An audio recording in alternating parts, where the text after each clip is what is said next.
مجھے یقین ہے اینگی اس کی تلاش ایسی ہی ہے جیسے کسی گودام میں سوئی تلاش کی جائے۔ ان میں سے ایک نے انڈا لیتے ہوئے کہا، ہاں، اور یہ بھی کہ جس گودام میں سوئی تلاش کرنی ہے وہاں 7 کروڑ دن کے بھی ہیں۔ کیا مطلب؟ ارے سمجھے نہیں؟ انڈے والے نے ہنس کر کہا، لاس اینجلس کی آبادی 7 کروڑ ہی تو ہے۔ اوہ! دوسرا بے اختیار ہنس پڑا۔ سب سے بڑی مصیبت یہ ہے کہ ہمیں اس شخص کا حلیہ بھی نہیں معلوم۔ ہاں، یہ مسئلہ ذرا پیچیدہ ہے۔ ایک گونڈے نے سر ہلاتے ہوئے کہا، تم نے یہ باتیں کر کے مجھے واقعی اور زیادہ الجھا دیا ہے۔ ویسے ہمیں جلدی کرنی چاہیے ورنہ وہ کوئی اور لمبا ہاتھ مار سکتا ہے۔ ضرور، جلدی کرو اور جولیو کے پاس پہنچ جاؤ۔ تم نے دیکھا اس نے جو کچھ کیا، اس کا کیا صلہ ملا؟ سٹین دی مین کی حالت تم دیکھ ہی چکے ہو۔ اگر وہ ذرا زیادہ زور سے پیر رکھتا تو اس کی گردن ٹوٹ چکی ہوتی۔ اس کے کان میں سوراخ ہو گیا ہے اور اب چلنے کے لیے اسے چھڑی استعمال کرنی پڑ رہی ہے۔ کاش ہمیں علم ہوتا کہ اس کا حلیہ کیا ہے، دوسرے نے کہا اور ساتھ ہی ٹائیگر کی طرف دیکھا۔ تمہارا کیا خیال ہے دوست؟ میں کیا کہہ سکتا ہوں؟ ٹائیگر نے مسکراتے ہوئے کندھے اچکائے۔ ان حالات میں صرف یہی کہ وہ کوئی بھی ہو سکتا ہے، میں یا تم، ہم میں سے کوئی بھی وہ ہو سکتا ہے۔ ہاں، لیکن یہاں بہرحال داخل نہیں ہو سکتا۔ اینگی نے کہا لگا کر کہا، ویسے تم کون ہو؟ تم اس کا چہرہ پہچان لو۔ شیپ لوریکا نے لکما دیا، چوچو لوگوانی آف سان ڈائیگو، اور تم لوگوں کے لیے مسٹر لوگوانی۔ دونوں مان ہی سنجیدہ ہو گئے۔ انہوں نے اٹھ کر ہاتھ ملائے اور پھر گفتگو سان ڈائیگو کے واقعات اور وہاں کی تنظیم پر مرتکز ہو گئی۔ پھر اچانک ہی باہر سے کسی کی آواز سنائی دی، کوئی آ رہا ہے۔ ٹائیگر کے اعصاب مان ہی جاگ اٹھے۔ چھٹی اس گھنٹیاں بجانے لگی اور وہ دروازے کی طرف دیکھنے لگا۔ پھر دروازہ دڑ سے کھلا۔ ایک شخص جس کے گال سے کان تک پٹیاں بندھی ہوئی تھی اندر آیا۔ اس کے ایک گھٹنے پر پٹیوں کے علاوہ کچھ اور نہیں تھا اور ہاتھ میں چھڑی تھی۔ وہ شاید ڈاکٹروں کی ہدایت کے برخلاف بستر سے نکلا تھا۔ اس کی آنکھیں کمرے میں موجود لوگوں پر گڑی ہوئی تھی اور وہ آنکھیں ٹائیگر پر جم گئی۔ اس کا چہرہ اچانک سرخ ہو گیا۔ تم؟ اس کی کرکراتی آواز کچن ہال میں گونجی تو وہ سب حیرت سے اس کی طرف دیکھنے لگے۔ ٹائیگر پرسکون تھا اور یہ سکون کسی طوفان کا پیش خیمہ تھا۔ وہ جانتا تھا کہ سٹین چوچو لوگوانی کو پہچانتا ہے اور صرف یہی سن کر یہاں آیا ہے کہ چوچو موجود ہے۔ شاید وہ اتنا ذہین تھا کہ اس نے گڑبڑ کا احساس کر لیا تھا۔ سٹین نے بمشکل انگلی سے ٹائیگر کی طرف اشارہ کیا۔ کرائے کے ٹٹو سٹین کو حیرت سے دیکھتے رہے۔ وہ یہ بھی دیکھ رہے تھے کہ سٹین نے کس کی طرف اشارہ کیا ہے۔ پھر آہستہ آہستہ سٹین کی بات ان کی سمجھ میں آنے لگی اور ان کے ہاتھ تیزی سے ہولسٹروں کی طرف رینگنے لگے۔ مگر ٹائیگر بھی کاہل نہیں تھا۔ وہ اسی وقت چوکس ہو گیا تھا جب سکارلی نے بتایا تھا کہ سٹین زندہ ہے۔ پھر وہ تو بدلتے ہوئے لمحوں کے لحاظ سے اپنی حکمت عملی بناتا تھا۔ اسے وہیں سے کام کرنا شروع کرنا تھا جہاں اس نے گزشتہ رات چھوڑا تھا۔ وہ پھرکی کی طرح گھوما اور اس کی وی لات سٹین کے سینے پر پڑی جس کے پیر نے گزشتہ شب سٹین کو زندہ چھوڑ دیا تھا۔ سٹین کے حلق سے ایک کریہا چیخ نکلی۔ ضرب بھرپور تھی لہٰذا پسلیاں ٹوٹ کر دل میں گھس گئی۔ وہ اچھل کر دیوار سے ٹکرایا تو سر خربوزے کی طرح پھٹ گیا۔ وہ ایک دیوار کے سہارے کھڑا رہا اور پھر آہستہ آہستہ گر گیا۔ لیکن ٹائیگر کے پاس یہ سب دیکھنے کے لیے وقت نہیں تھا کیونکہ فائرنگ شروع ہو چکی تھی۔ شیپ لوریکا کی پہلی گولی اس کے دائیں طرف سے گزری اور اس محافظ کے پیوست ہو گئی جو غلطی سے فائر لائن میں آ گیا تھا۔ اسی لمحے ٹائیگر نے دونوں ہاتھوں سے باری بریک فاسٹ ٹیبل اٹھائی اور شیپ لوریکا پر دے ماری۔ میز کا ایک کونا شیپ لوریکا کے سر پر اور باقی حصے چہرہ اور سینے پر لگے۔ اس کی کربناک چیخ حال میں گونجی۔ اب ٹائیگر کو ان گولیوں سے بچنا تھا جو اس پر تاک کر چلائی جا رہی تھی۔ وہ بجلی کی طرح کوندنے لگا۔ پھر مانی اطالوی باورچن اس پر جھپٹی۔ اس کے ہاتھ میں کھلا ہوا چاقو تھا۔ ٹائیگر ایک طرف ہو گیا۔ باورچن اس کے سامنے آئی اور اسی لمحے 3 غنڈوں کی چلائی ہوئی گولیاں باورچن کے پیوست ہو گئیں۔ ٹائیگر اپنی جگہ سے اڑا۔ اس کے دونوں ہاتھ برین گن والے کی گردن پر پڑے اور وہ اسے رگیدتا ہوا دوسری طرف نکل گیا۔ برین گن والے کی گردن کرسی کے ساتھ ٹوٹی تھی۔ پھر اس کا سر پختہ فرش پر اتنی زور سے لگا تھا کہ بیجا پھٹ گیا اور ہر طرف گودا بکھر گیا۔ دوسرا غنڈا این اس وقت اپنی ریڑھ کی ہڈی پر ضرب محسوس کر رہا تھا جب برین گن والا گرنے کے قریب تھا۔ پھر ریڑھ کی ہڈی ٹوٹی اور وہ بھی ڈھیر ہو گیا۔ ٹائیگر کو اب یہاں سے نکلنا تھا۔ اس کا یہ وعدہ پورا ہو گیا تھا کہ وہ سکارلی کے پاس آئے گا اور ساتھیوں کو ہلاک کر دے گا۔ اس نے دروازے کا رخ کیا۔ اچانک ہی بہت سے قدموں کی دمک اور شور کی آوازیں آنے لگی۔ دوسرے محافظ بھی ہوشیار ہو گئے تھے۔ ٹائیگر کے چہرے پر شفاقانہ مسکراہٹ دوڑ گئی۔ وہ جانتا تھا کہ پیشہ ور قاتل سب سے پہلے فرار کے تمام راستے مسدود کریں گے۔ اس نے لپک کر عقبی دروازہ کھولا اور پھر اس کے دونوں ہاتھ پھیل گئے۔ ایک دیوزادہ دونالی بندوق لیے ہوئے اسے گور رہا تھا۔ ہیلو بیبی، ٹائیگر نے مسکرا کر کہا۔ اسی لمحے اس کا دایاں گھٹنا اٹھا۔ دیوزاد نے بچنے کی کوشش کی اور پھر ٹائیگر کے دونوں ہاتھ اس کی کھوپڑی پر جم گئے۔ اب وہ کھوپڑی کو کسی فٹ بال کی طرح دبا رہا تھا، دیوزاد کسی میمنے کی طرح ڈکرا رہا تھا۔ اس سے قبل کہ اس کی چیخیں بلند ہوتی، اس کا سر پیچھے گیا اور ٹائیگر کے دونوں ہاتھ خون اور غلاظت سے لتھڑ گئے۔ اس نے ہاتھوں کو لاش کی قمیض سے صاف کیا۔ اسی لمحے ایک کارنر سے اس پر 2 فائر ہوئے، مگر اپنی چھٹی ہس کے باعث اس نے پہلے ہی چھلانگ لگا کر پوزیشن لے لی تھی۔ دونوں گولیاں اس کے سر پر سے گزر گئیں۔ پھر ان دونوں نے جوں ہی اسے تلاش کرنے کے لیے سر باہر نکالا، ٹائیگر نے ان کی طرف چھلانگ لگا دی۔ وہ دونوں حیرت سے منہ کھولے ایک شخص کو اڑتا ہوا دیکھ رہے تھے۔ ان کو اپنی آنکھوں پر یقین نہیں آ رہا تھا۔ انہوں نے گھبرا کر ریوالور سیدھے کرنے چاہے، مگر اڑتا ہوا وہ آدمی ان کے سروں پر پہنچ چکا تھا۔ اس کے دونوں ہاتھ آگے بڑھے، ان کی انگلیاں بالکل سیدھی تھیں اور پھر یہ انگلیاں ان دونوں گنڈوں کے حلق پر ایک ساتھ لگی۔ انہیں ایسا لگا جیسے کسی نے ان کے حلق پر کند چھری پھیر دی ہو۔ دونوں کے ہاتھ بے اختیار اپنے اپنے حلق کی طرف گئے، لیکن وہ اتنا لمبا سفر طے کر ہی نہیں سکے۔ ہاتھ جول گئے اور دونوں ایک طرف ڈیر ہو گئے۔ ان انگلیوں نے حلق میں سوراخ کر دیے تھے اور سانس کا راستہ بند کر دیا تھا۔ ٹائیگر اب بہت تیزی سے بیرونی حصے کی طرف جا رہا تھا۔ وہ سوئمنگ پول تک پہنچ گیا۔ وہاں ایک درخت کی آڑ سے تیندوا نما ایک آدمی اس کی طرف جھپٹا۔ ٹائیگر نے رفتار کم نہ کی۔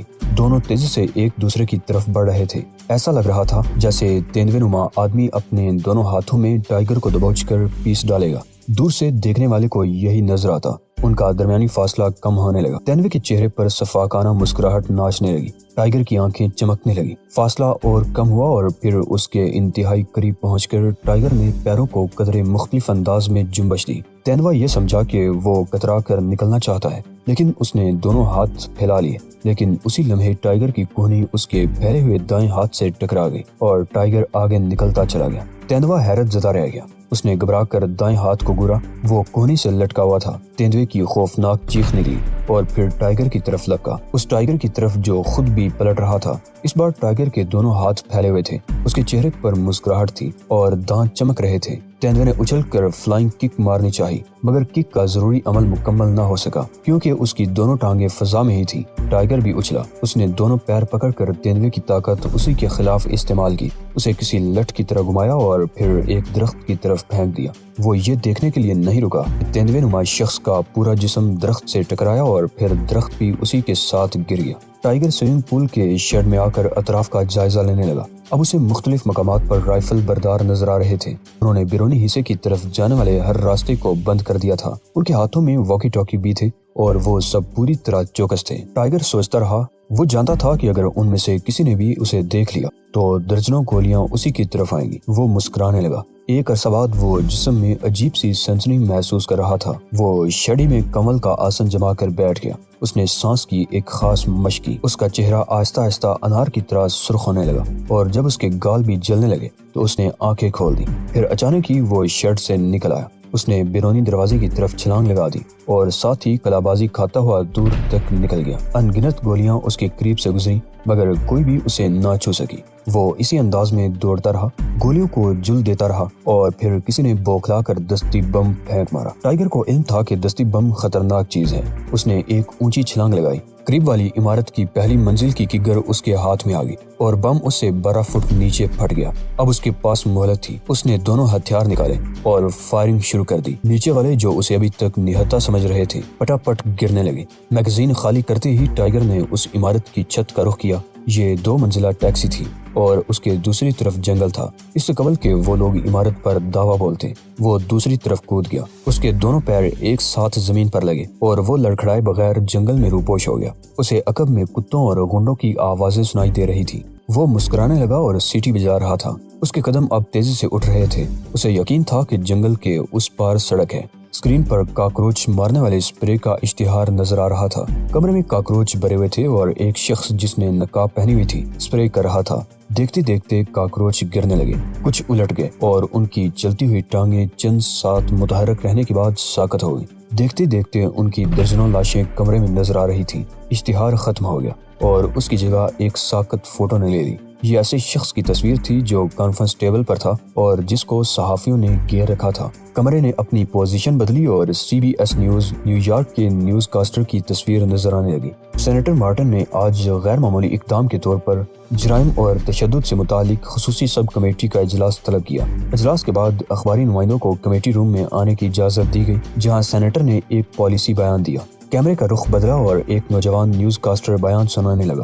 آج سپہر اور شام کے سنگین واقعات کے بعد ہماری کمیٹی نے لاس اینجلس کے اس کیس کو اپنی براہ راست نگرانی میں لینے کا فیصلہ کیا ہے۔ کمیٹی کل صبح ہی کیلیفورنیا روانہ ہوگی، جہاں ہم گزشتہ ایک ماہ کے واقعات کی تفصیلی چھان بین کریں گے۔ ہمیں اس امر پر شدید تشویش ہے کہ تشدد کو اس طرح جاری رہنے کا موقع مل رہا ہے۔ کیمرہ ایک بار پھر مین نیوز روم کے نیوز کاسٹر پر مرتکز ہو گیا۔ سینیٹر مارٹن نے یہ بھی کہا ہے کہ ہم یہ تاثر نہیں دینا چاہتے کہ ہمیں وہاں کی مقامی انتظامیہ کی اہلیت پر کوئی شبہ ہے۔ ہم صرف یہ کہہ رہے ہیں کہ وفاقی مداخلت کا یہی مناسب وقت ہے۔ خیال ہے کہ سینیٹر کو یہ فیصلہ آج الصبح ساؤتھ کیلیفورنیا لون کمپنی کے چیف ایگزیکٹو پیٹر سکارلی کی رہائش گاہ پر نامعلوم گروہ کے حملے کے بعد کرنا پڑا۔ ہم اس ضمن میں براہ راست ٹیلی کاسٹ کا انتظام کر رہے ہیں۔ دوسری طرف لاس اینجلس کا چینل تفصیلی خبر ٹیلی کاسٹ کر رہا تھا۔ پولیس ایک ممتاز سرمایہ کار پیٹر سکارلی کے گھر میں ہونے والے ہنگامے کی تفتیش کر رہی ہے۔ اگرچہ مسٹر سکارلی نے اپنے محل میں اس فائرنگ کی تردید کی ہے، لیکن پولیس ایک ایسے دراز قد نوجوان کے بارے میں پوچھ گچھ کر رہی ہے جس نے اطلاعات کے مطابق فائرنگ بھی کی۔ تاہم سب سے عجیب بات یہ ہے کہ جہاں بعض افراد گولیوں سے ہلاک ہوئے، چند کے سر بھی پھٹے ہوئے تھے، وہیں چند کے سر بھی پھٹے ہوئے تھے۔ 3-4 افراد ریڑھ کی ہڈیاں ٹوٹنے سے مارے گئے۔ اب تک یہ علم نہیں ہو سکا کہ گزشتہ ایک ماہ سے جاری ان جھگڑوں کی وجہ کیا ہے، اور یہ بھی اندازہ نہیں کہ آخر کون اتنی بے رحمی سے قتل کر رہا ہے۔ ایسا لگتا ہے جیسے تم نے اس مرتبہ کچھ زیادتی کر دی، پروفیسر ہاسکن نے ٹی وی اسکرین کی طرف دیکھتے ہوئے ٹائیگر سے کہا۔ زیادتی؟ اوشان نے حیرت سے ہاسکن کی طرف دیکھا اور پھر ہاسکن کو ایسا لگا جیسے اس کی پالتو بطخ کمرے میں گھس آئی ہو، لیکن اس بار اس نے گھبرا کر صوفے کے نیچے جھانکنے کی ضرورت محسوس نہیں کی، کیونکہ وہ جانتا تھا کہ یہ اوشان کی ہنسی ہے۔ ارے یہ کسی سے کیا زیادتی کر سکتا ہے، ناشکرا، سفید خون والا، وہ کوئی اور بہادر ہوگا، عظیم پردادا کے عظیم پڑپوتے۔ لیری منہ پھاڑے اوشان کو دیکھتا رہا۔ نہیں ماسٹر، ہاسکن نے مسکرا کر کہا، کسی کے کارنامے کو اتنا کم کر کے پیش کرنا مناسب نہیں، یہ بھی میرے کسی کارنامے کو خاطر میں نہیں لاتا۔ اوشان نے ہاتھ نچا کر کہا۔ عظیم یانگ نے ایک بار اوشان پلیز، ٹائیگر بڑی بے چارگی سے بولا، مجھے یہ تمام کہانیاں ازبر ہو چکی ہیں، لیکن پروفیسر کے صبر کا امتحان نہ لو اور میری تو ایک ہی کہانی سن کر خودکشی کر لے گا۔ پروفیسر ہاسکن کا بلند آہنگ کہا کمرے میں گونج اٹھا۔ اسے علم تھا کہ عظیم یانگ کون ہے۔ وہ سناجو کی کئی نسلوں سے واقف تھا اور یہ علم اس کے خاندان میں سینہ بسینہ منتقل ہوا تھا۔ عظیم پردادا کے عظیم پڑپوتے، اوشان نے مانی سنجیدگی سے کہا، میرا خیال ہے کہ کچھ تو خون کی ساری ذمہ داری انہی لفنگوں پر عائد ہوتی ہے جو مارے گئے ہیں۔ یہ لڑکا تو وہاں کے حالات کا جائزہ لینے گیا ہوگا، لیکن وہ اسے پکڑنے کی احمقانہ کوشش کر بیٹھے ہوں گے۔ ہاں، میں تو اچھا خاصا کچن میں بیٹھا کافی پی رہا تھا، ٹائیگر نے بچوں جیسے لہجے میں کہا۔ اوشان نے غصیلے لہجے میں اس کی طرف دیکھا۔ یس لٹل فادر، ٹائیگر نے مسکراتے ہوئے کہا۔ کافی؟ اس بار اوشان کے نتھرے پھولنے پچکنے لگے تھے۔ زہر؟ نہیں لٹل فادر، اس میں چینی اور دودھ نہیں تھا۔ کافی؟ اوشان کا غصہ اسی لمحے سرد ہو گیا۔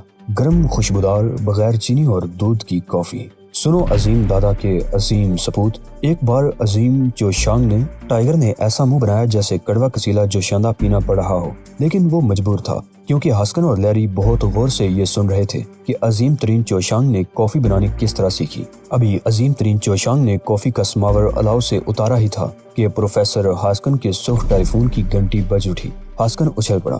اس نے دوسری گھنٹی بجنے سے قبل ہی ریسیور اٹھا لیا۔ یس، ہاسکن اسپیکنگ۔ اس کا لہجہ بہت نرم تھا اور پھر اس کا چہرہ بھی نرم ہو گیا۔ مگر جناب، وہ میرے مہمان ہیں، اس نے دھیرے سے کہا۔